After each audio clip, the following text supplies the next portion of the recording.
Kuzampo, and welcome back to our podcast, Mindful Journeys, Caring for International Students. This is our episode number 5, and like we always used to say, that this episode or the program itself is not scripted, and whatever we share the information or any messages from here, it's all related to our own personal experience, and also the medium of conversation would be both in English and Dzongkha, especially because it is focused on the international students that are living and studying in Australia. Not just Australia, but across the universe. Whoever feels like this article or this program is helpful may be able to access it. So today with us in the studio we have Madam Kang Dema, who is a mother, who is an entrepreneur, who is also what do you call, she is a multitasker, and especially she is from Bhutan, and she has been here thriving in Australia to succeed in her life. So we'll be sharing, hearing all those success stories and everything with Madam Kang. Thank you so much, Madam Kang, for accepting to come and share your stories with us today. And if you can introduce yourself. Thank you, Sonam, Yes.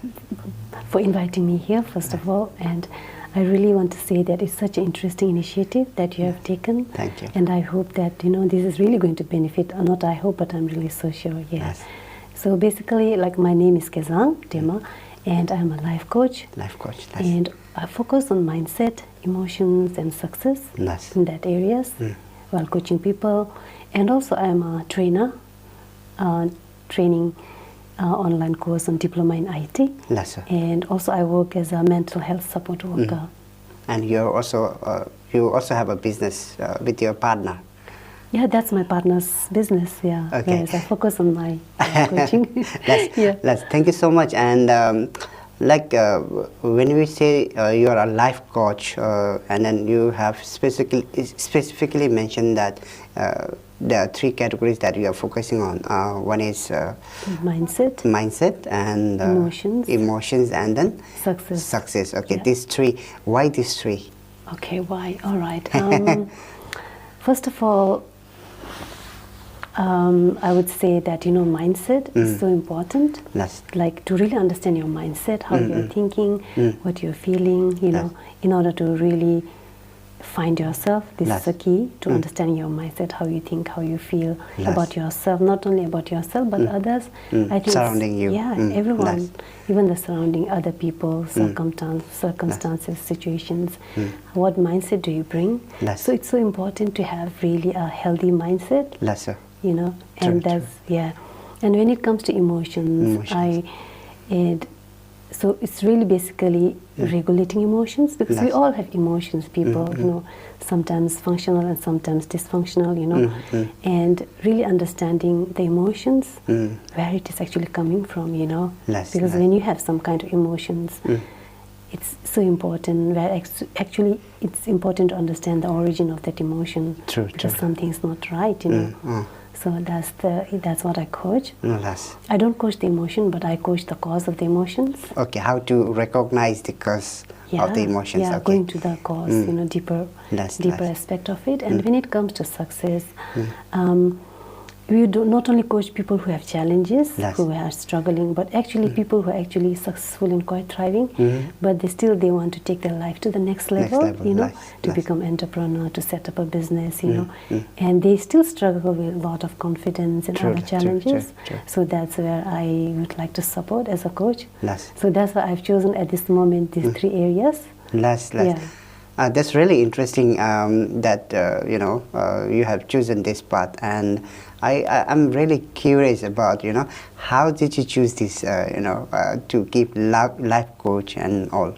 Did you had some training, or did you you felt like you had something drawback, and then you were able to pick up from there?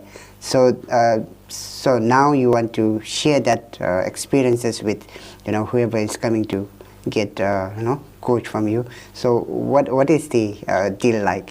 Did you take the coaching, or yourself, or is it your experience that you are sharing with? Thank you. That's a great question. Yeah, it is a personal journey. When I initially first started, I would say 2018. Like I did, because I think when I came here in Australia, we all have that experience of, and I felt that I was really confident in myself, and. But when I really realized that I really based so much of my confidence on external, on how I look, what qualification I had, so many external things.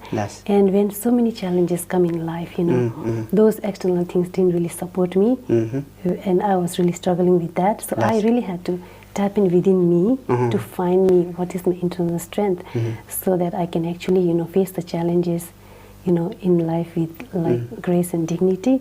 So, and during that struggle, I think I met a lady who is actually a psychotherapist, also a Buddhist spiritual master. So I did a work with her for almost 2 years, and it really inspired me, and it really helped me, and it really transformed me internally to build my internal strength. And I always wanted to become a coach then. That's but like I was busy with my other works and my life go on. But in 2021, I came across this institute, International Coaching Institute, where they actually provide coaching as well as personal development, and they also teach how to build a business.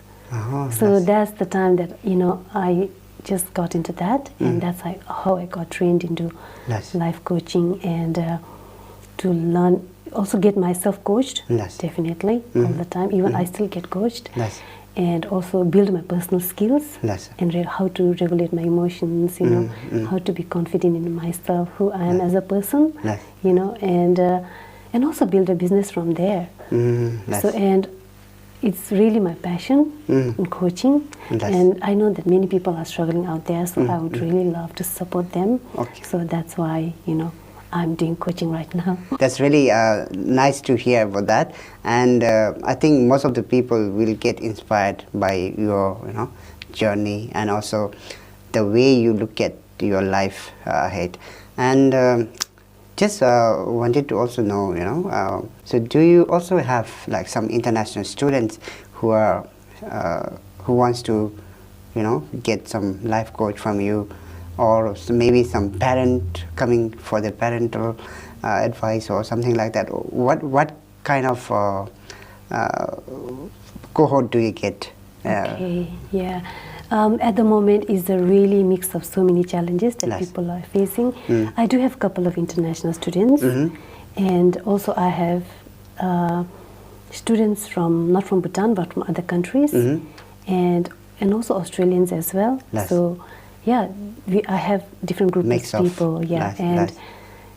And the challenges normally, most of the challenges they're bringing is, especially for individuals, I think procrastinating is a big one. So when they procrastinate, they really blame themselves. Although they really want to do a work, but they really, when they couldn't, they really blame themselves. And sometimes, and when that happens, sometimes they even harm themselves as well, and they get really angry at themselves. That's one of the biggest challenges that I have in most of my clients. And other clients, the challenge they had was not being confident in front of people. And some of the clients, one of my clients he has a lot of fear within himself, and he doesn't know where it's actually coming from. Those kind of issues, and also even at workplaces, professional people, when they have some conflict within the workplaces, not being able to handle there, when that all, because you have some emotion at workplace, and to show emotion is not appropriate, at workplace.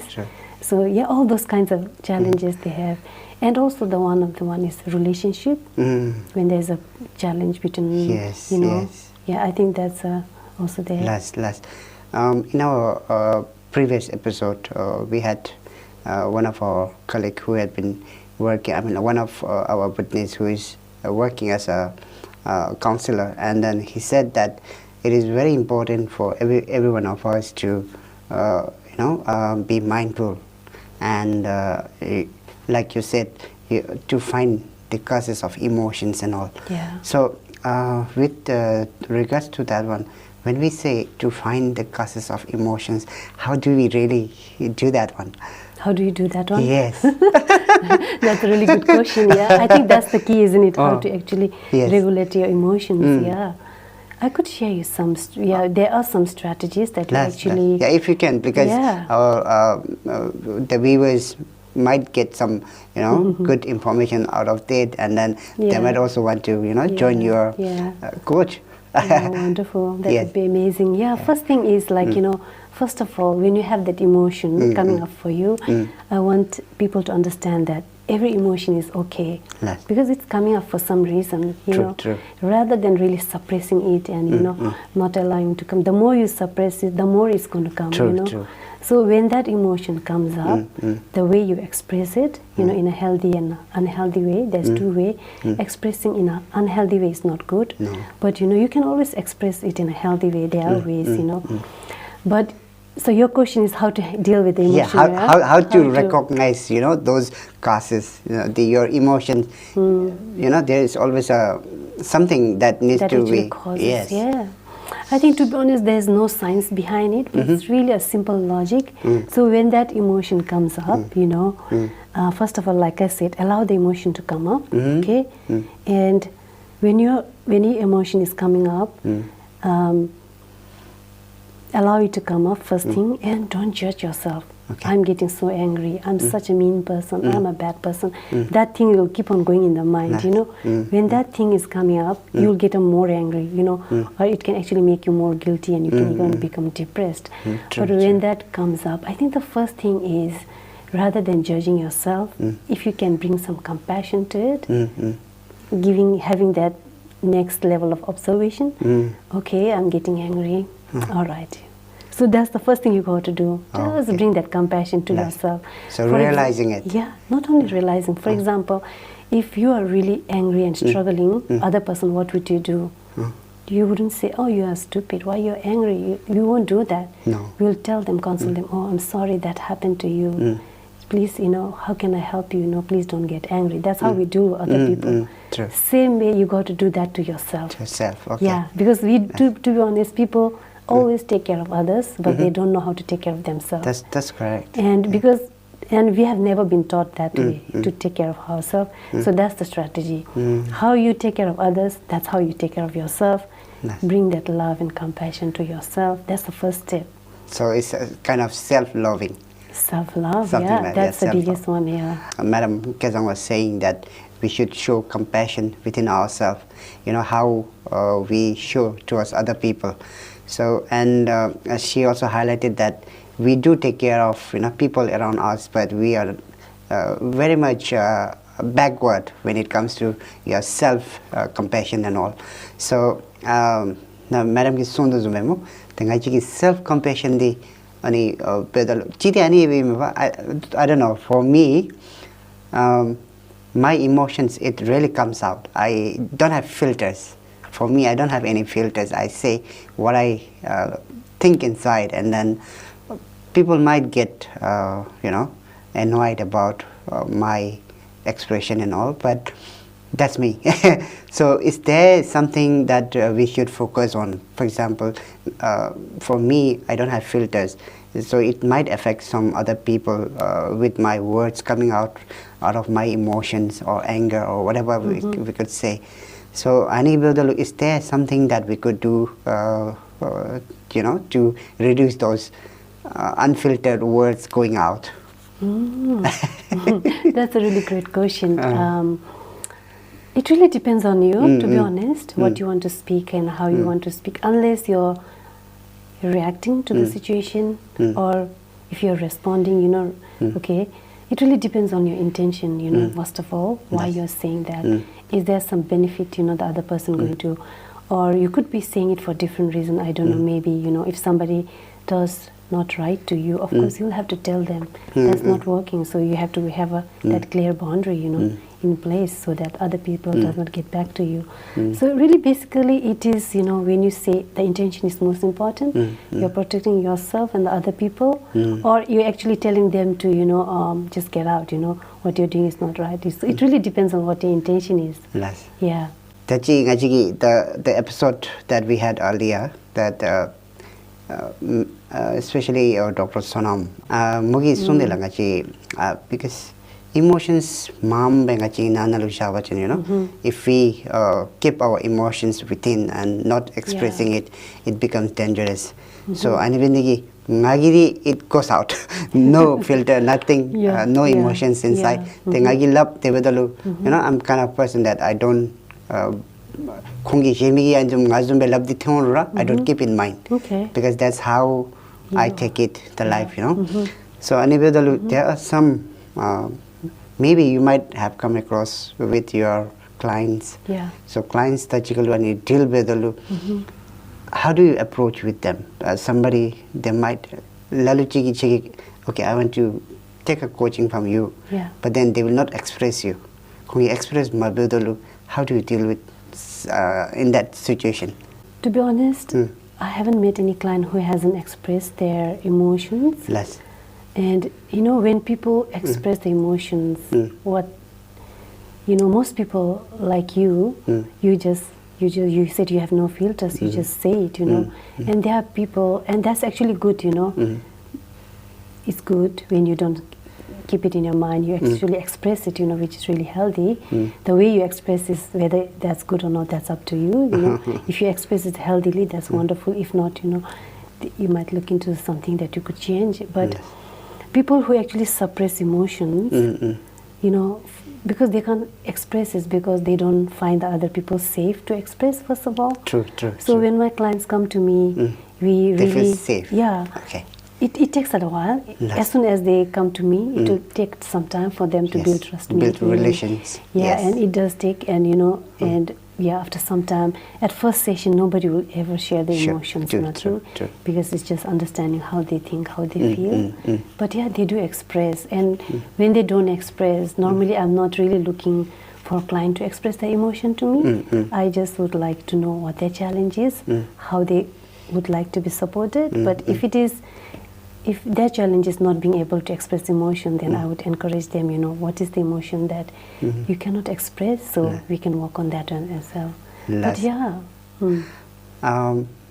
like going away from what we are discussing about your life coaching career, I wanted to know, because you have also migrated to Australia on a student visa, or I'm not sure. Was it on student visa? Okay, so student visa nalu jembedalu. When you first came to Australia, how prepared were you? And cheki prepare be me the na hebdalu the things that you see here and then you heard while you are in Bhutan, and nigi banalu kadebe difference to, and then how did you manage that one? I think, to be honest, I really didn't think of anything when I came from Bhutan to Australia, because I had a scholarship. I didn't have to worry about money, and my partner came with me. And the most challenge that I found was when I came to Australia. I thought that the college here is just like Bhutan, how we do things. But when I really got into class, I was the only in one of the class, I was the only one who is Bhutanese, and in the class, all of them were from different countries. And you actually have to put yourself out there to talk to people, and then, which I couldn't do because I was not really confident in myself that time.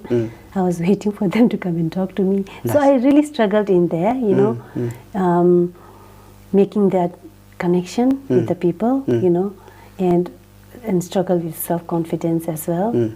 And those are the things that I struggle in a class settings. Did you had any cultural shock? Oh, culture shock. So, I mean, for example, in Bhutan, in a classroom setting, you would never call your lecturer or teacher by name, and here they encourage you to do so. So this is a little bit of shift, from what we were taught and then what we are seeing here. So any time na chelu, did you felt a little bit awkward, calling someone else by name, your elder or your teacher especially, any name be called with did you feel awkward, and then how did you overcome that awkwardness? I think, definitely there's a really big difference in culture here from Bhutan, how we are brought up and how we did at workplace than in Australia. I think it's a learning experience for me, and I'm not so sure if I'm really shocked. So here it basically means like no means no, and in Bhutan no means also yes. Something like, okay, kongi no labajin, mengo labajin, yes, even to the beru ngachi jadi Sudan de berura kongro mengola ngachi pa sagendira jumba de mula she sera tenaludi we can't do that one, right? No means no. And if you have any questions in a class, you have to ask, Yes. And then I was not so much used to asking questions, just doing my assignment quietly, working and submitting.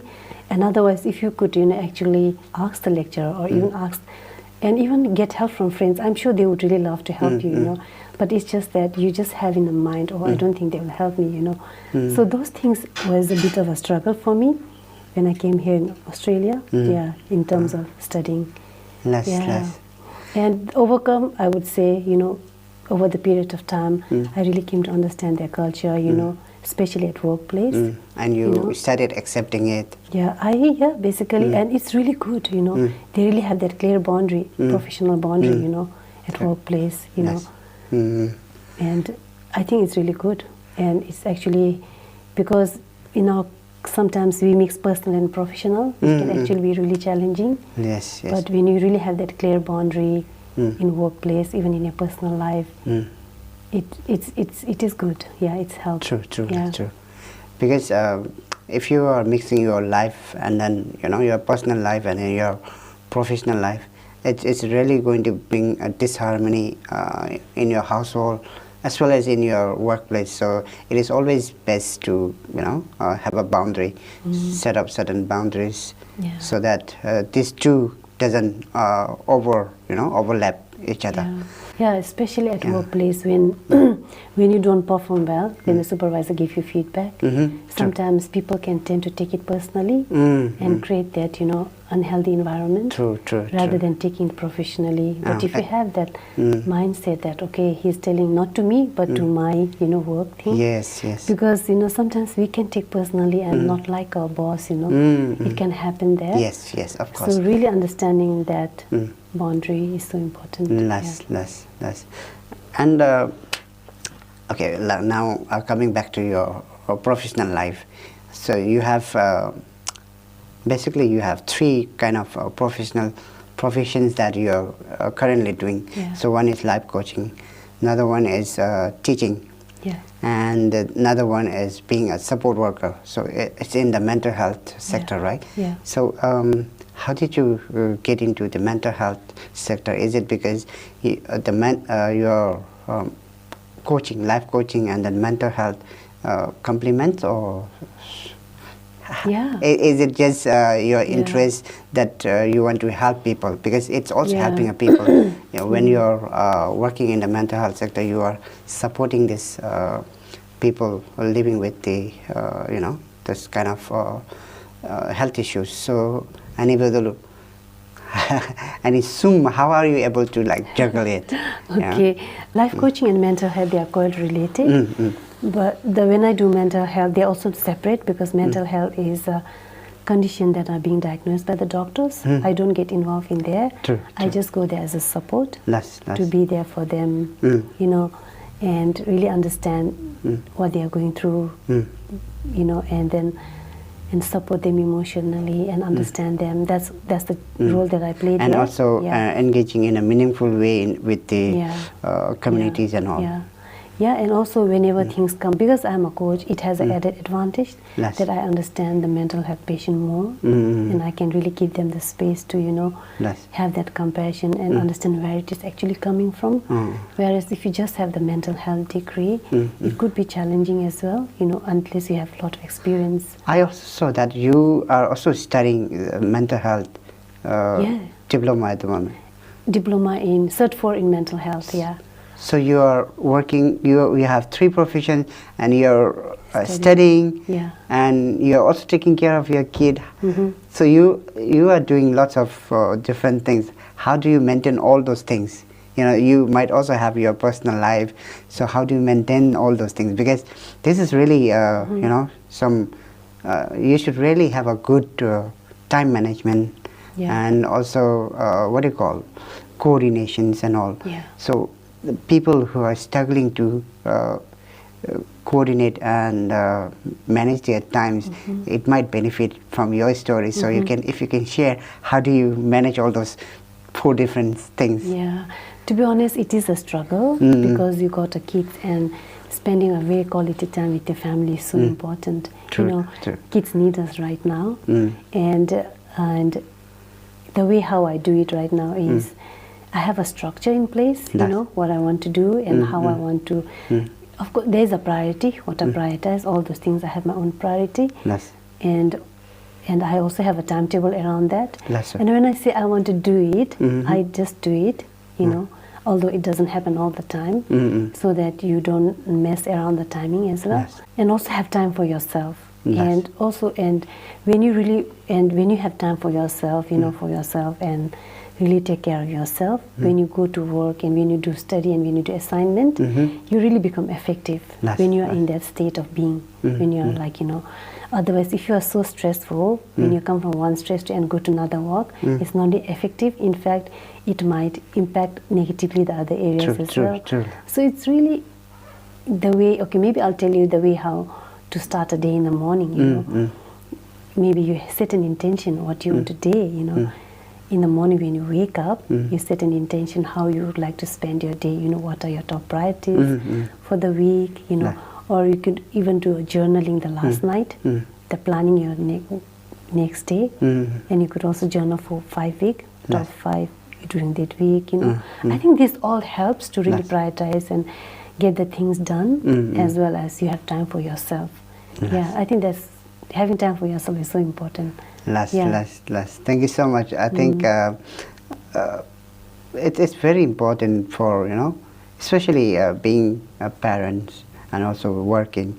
And you said you're also studying, time management, and then like you said, prioritizing things, and also being mindful of yourself is very important to, success in this, the competitive world that we are living right now. Thank you, Ma'am Kezam. I think whatever you are sharing here, it's gonna positively impact the thinking and then life of like the viewers. I can't say like lots, because we are just studying, and then we might have fewer to start with, but with the time, it will reach out to many people, and then we hope that this story of yours and the life experience you had will help others as well. Okay, let's go back to your Madam Gi, the life coach, life coaching Gi partner mula. So Aninalu, so far namde gochu subinamu chidi, and then so far how many people you have been able to assist, and also what are the outcomes, because once you, is it like a continued process, or it's about a few sessions that they come to you?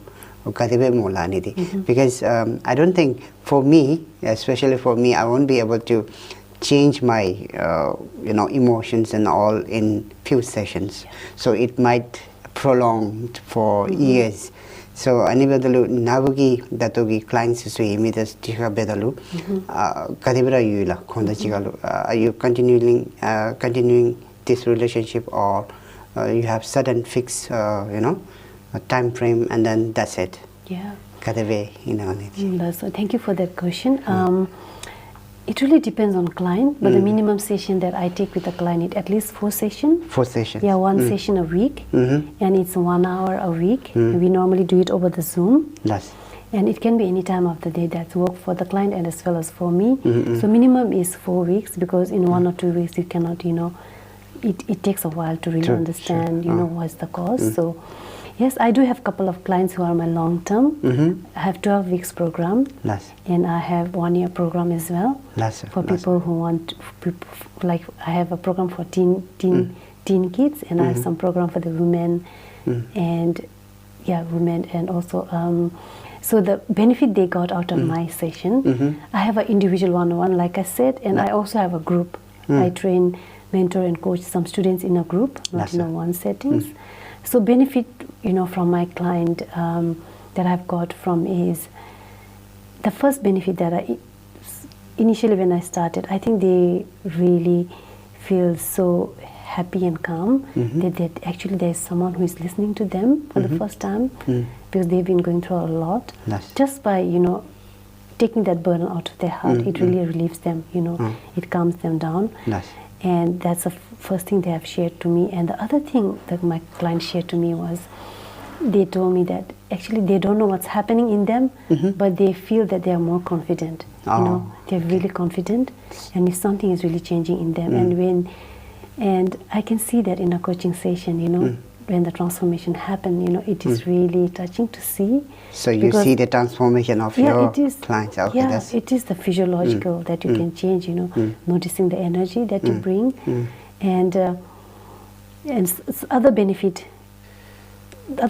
are really realizing what's actually causing them stuck, what is actually causing them to be not being able to open. Not being able to open, not being too anxious. Why are they anxious, And really, and how long have they been doing that? Maybe for last 30-40 years, people have been carrying their anxiety unconsciously in their body. They've actually not noticed it's there, unless now, because unless as an adult, when you want to do something, so many things are holding you back. True. So, and when we do the coaching session, that's when they realize, wow, I carried that for like last 30-40 years, and they just melt down, they cry, they grieve, and it's such a transformation session that happens with the client. And then you feel more achieved when you see those transformation, right? Wow, yeah, it's the best job that I have in the world, and it also helps me. It also it also helps me to go back to what I've been going through, and I can actually relate, and it gives me some insights of, wow, that's why I'm doing like this, So it really gives me insight. You also mentioned that you are also coaching, giving sessions to younger people, like youths and all. So ani kongi di kachizum chinalu coaching chimula. Okay, so I started my 6 weeks program last week. So I'm actually educating the teens on mindset, the way they are thinking, and where is that actually thinking coming from. They have different beliefs, the way they think, the attitudes they carry, and we actually, all those attitudes and thinking are all unconscious. So when we actually talk, it comes up, and really teaching them where are they learning the attitudes from. Mostly it would be from childhood that they are carrying, and it could be from social media, it could be from so many places, and which attitude is really taking them forward, or which attitude is really keeping them stuck. For example, if one of the students believe that, oh, I'm not good enough, if you've been presented the opportunity, you won't take it, But other person who has the attitude of, oh, I can do it, even if I fail, it doesn't matter. Let me attitude, they'll grab the opportunity. But so really, teaching them, the mindset that they could cultivate for them to become successful in their academic, even in their social life, and even in their personal goals, what they want to achieve within themselves, and even around emotions. Next week will be the part on emotions, and I'll educate them what is emotions. Yeah. Basically, you're guiding them towards believing in themselves and boosting their self-confidence. That's really nice. And thank you so much for sharing all those things. And then I think we are now at the end of our session. And before we go, I would like to request Madam to share. Maybe if there is someone else who wants to get coaching from you, how to reach out to you and all. So if you can share your information, plus if you have any advice or the good words that you would like to share with our viewers, please do so. Yeah, so thank you for that. The only thing that I would like to say to people is, like I said, bringing compassion to yourself, because at the end of the day, what you do during the day is, if there are 100 things that we do good and one thing that we couldn't do it well, we normally blame the one thing. We focus on that. That is really beating ourselves, and it's not going to help. And if you do that, it's going to demotivate you. It's going to create a lot of low self-esteem, low confidence. So I would really like to focus on, one good thing that you did. Even one good thing you did, that doesn't matter. Even a small thing. For example, you said that you wake up 5 a.m. in the morning, and you did that. And if you appreciate yourself and tell yourself, it builds more confidence in you, so that you can actually feel like doing it more. And just doing small thing at a time. It doesn't have to be like, okay, I want to do study for 3 hours, rather not saying that and not doing it, but rather studying 20 minutes a day, really building that small consistent steps, in building your building whatever you want to build.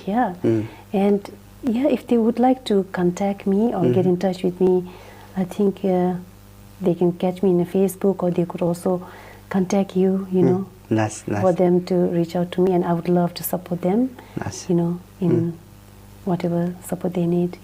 Thank you so much. And then from today's episode, I believe that what Madam is trying to share is that you need to start believing in yourself, and we would come across lots of positive and negative things that in our day-to-day life, and then it is very important that we focus on the good parts rather than dragging with that little thing that bad things happen to you. So focus yourself on a good things that you have done, rather than being attached with those negative emotions and all. So with this one, we would like to thank everyone for watching us, and also in our next episode we will come up with different stories of international students being here in Australia and going through their journeys, and also their success, and how one can try to become a really successful, like Madam Kang. I think this is something that no other Bhutanese could have think about, becoming a life coach. That is really interesting one. We would come to know lots of other things similar to Madam Kang's journey. So stay tuned, and thank you so much. Have a good week. Thank you.